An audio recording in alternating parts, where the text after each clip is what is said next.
ओम शांति।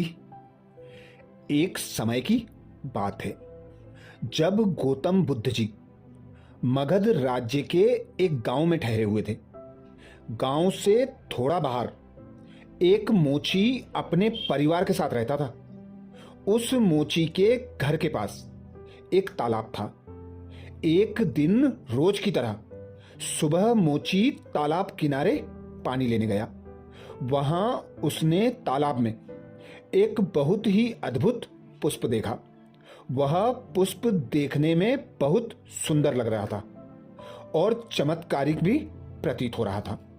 मोची ने तुरंत ही अपनी पत्नी को बुलाया और वह पुष्प उसे दिखाया। मोची की पत्नी आध्यात्मिक और धर्म में आस्था रखने वाली थी। वह पुष्प को देखते ही समझ गई कि जरूर कल यहां से गौतम बुद्ध जी गुजरे होंगे। उन्हीं के प्रताप से यह पुष्प खिला है। पुष्प को चमत्कारिक मानकर मोची ने एक योजना बनाई।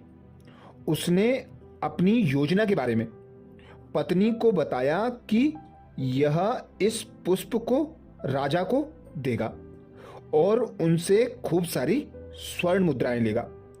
उसकी पत्नी ने भी सोचा कि यह पुष्प उसके किसी काम का नहीं है, इसे राजा को ही दे दो, कम से कम कुछ कमाई तो होगी।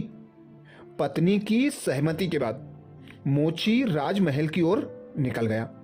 राजमहल के रास्ते में उसे एक व्यापारी मिलता है। मोची के हाथ में पुष्प देखकर वह रुक जाता है। वह मोची से पूछता है कि भाई, ये पुष्प लेकर कहां जा रहे हो? मोची कहता है कि मैं यह पुष्प लेकर राजा के पास जा रहा हूं। इसे राजा को भेंट करके राजा से मुंह मांगा इनाम लूंगा। व्यापारी ने मोची को प्रस्ताव दिया, तुम ये पुष्प मुझे दे दो, बदले में मैं तुम्हें 100 स्वर्ण मुद्राएं दूंगा। मोची सोच में पड़ गया। उसने सोचा कि जब व्यापारी इस पुष्प के लिए 100 स्वर्ण मुद्राएं दे रहा है तो राजा तो और ज्यादा देगा। यही सोचते हुए उसने व्यापारी को पुष्प देने से मना कर दिया। थोड़ा आगे चला ही था कि उसे रास्ते में राजा आते हुए नजर आए, जो गौतम बुद्ध के दर्शन करने के लिए जा रहे थे।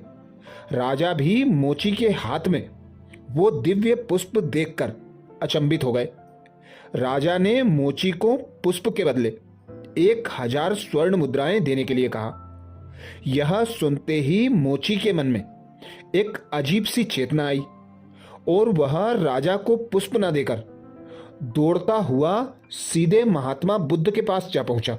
महात्मा बुद्ध जी मोची को देखकर हैरत में पड़ गए। उन्होंने मोची से पूछा तो मोची ने उन्हें सारी बात बताई। इसके बाद मोची ने वह पुष्प महात्मा गौतम बुद्ध के चरणों में अर्पित किया और उनसे कहा कि पहले तो मेरे मन में पुष्प को देखकर लालच आ गया था, लेकिन अब मैं समझ गया हूं कि जिसकी छाया पड़ने से ही एक पुष्प इतना दिव्य हो गया हो, अगर उसकी शरण में चला जाऊं तो मेरा जीवन भी धन्य हो जाएगा। इसके बाद वह आजीवन महात्मा बुद्ध का शिष्य बनकर रहा।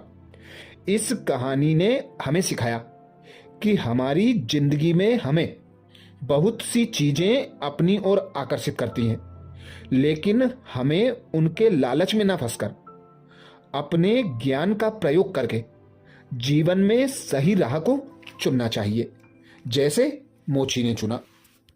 अर्थात शिव बाबा भी हम बच्चों को शांति, आनंद, प्रेम, पवित्रता को प्राप्त करने का सहज मार्ग बताते हैं। बाबा कहते हैं, देह तथा देह के पदार्थों से, इस पुरानी दुनिया से खुद को अब उपराम कर लो।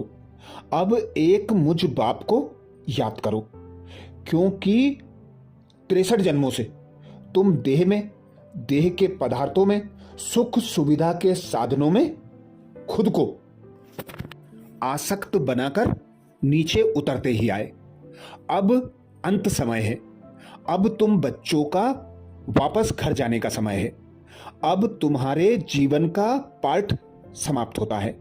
तो अब इस देह से, देह की दुनिया से और सुख सुविधा के साधनों से खुद को न्यारा और एक बाप का प्यारा बना लो।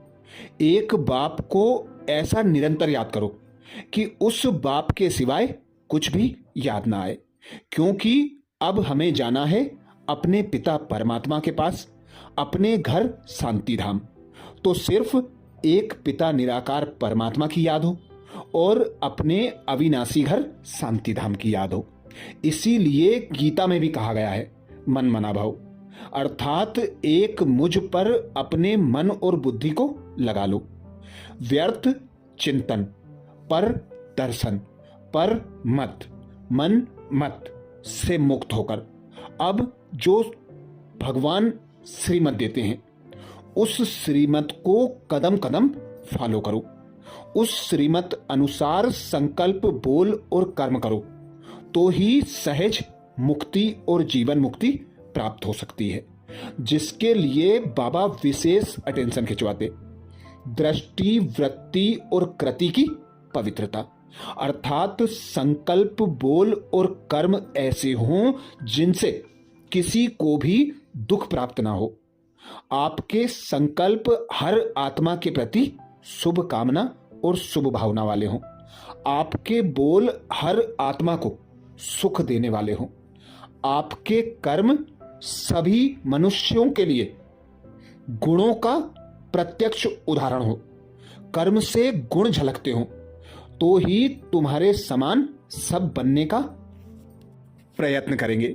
सभी यह सोचेंगे कि इन्हें जरूर कुछ मिला है, तो वे भी परमात्मा की ओर आकर्षित होंगे।